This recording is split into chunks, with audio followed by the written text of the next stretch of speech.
So the question, how to avoid paying alimony, is a question that divorce attorneys come across a lot. The time to ask that question, of course, is before you get married.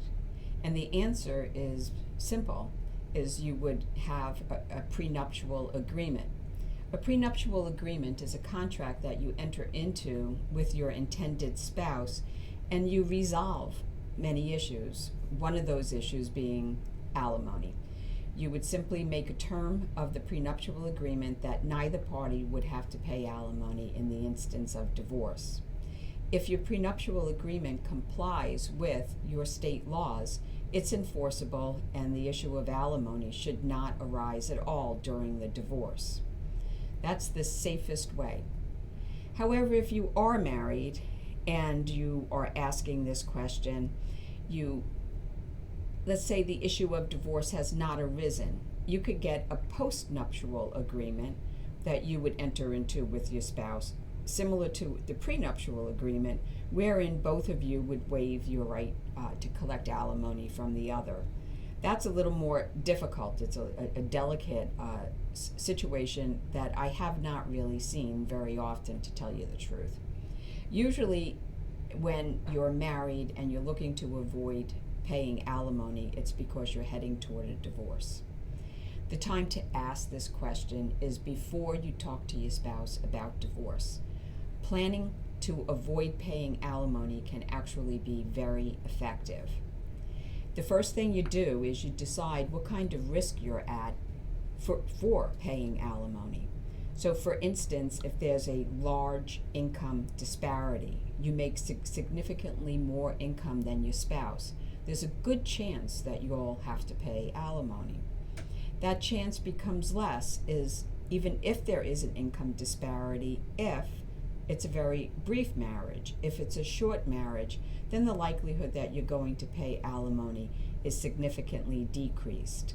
Similarly, if your spouse is educated and has employable talents that are not outdated, like for instance, if they have a law degree, computer programming, they're a college graduate, or they had significant work experience before the marriage and just left the workforce for a few years, that would also go into that the spouse could be rehabilitated, and you might want to start that process before you begin to talk to your spouse about the idea of divorce. If your spouse is not working, if they're working a long time, all of these factors matter. The other thing that matters is fault. If you're looking at a divorce because your spouse has done something, like for instance, is involved in an adulterous relationship, that is something that you would want to collect evidence. Don't create drama. Don't talk to your spouse. Get the evidence of the fault. Your spouse may be abusive. Get evidence. The more unlikable you can make your spouse if you end up in a trial over the issue of alimony, the better your chances are. So you prove fault. Another thing, if there are children, you would look to have custody of the children. It may be appropriate for you to have custody of the children.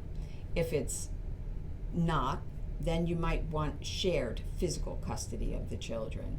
But you look at that, you analyze that, and you set the stage so that it would be a plausible result for the children to go and live with you at the time of separation, or the children to at least be with you half of the time.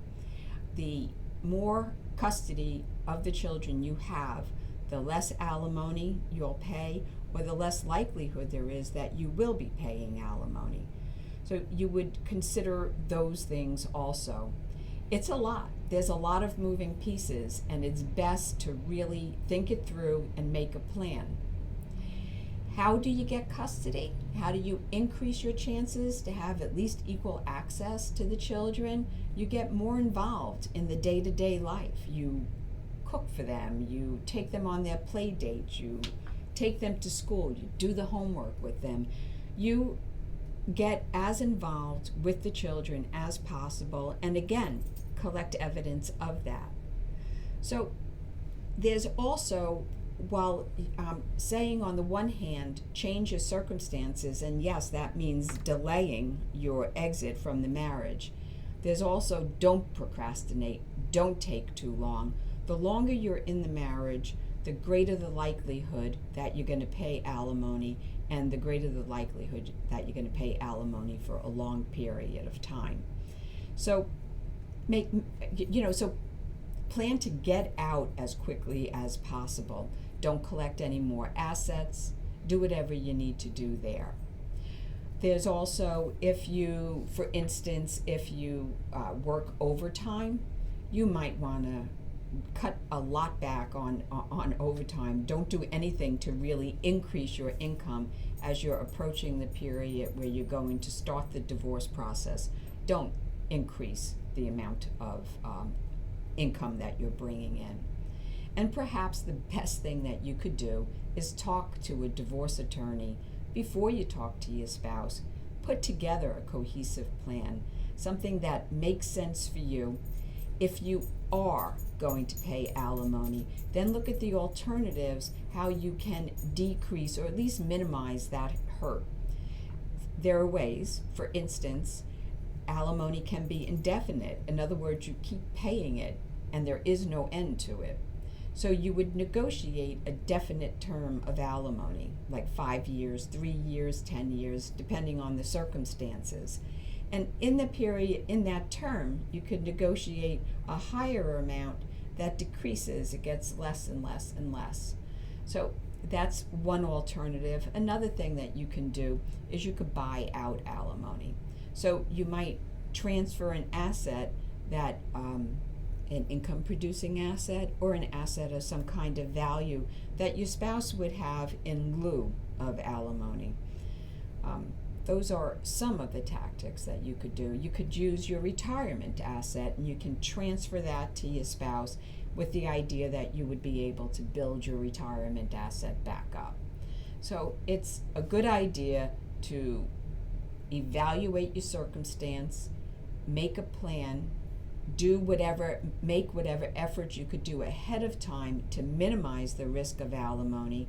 If you're going to pay alimony, then what you need to do is plan how I'm going to pay a lesser amount for a shorter period of time. You can come and talk to us. We are very happy and skilled in making plans to avoid and minimize the risk of alimony.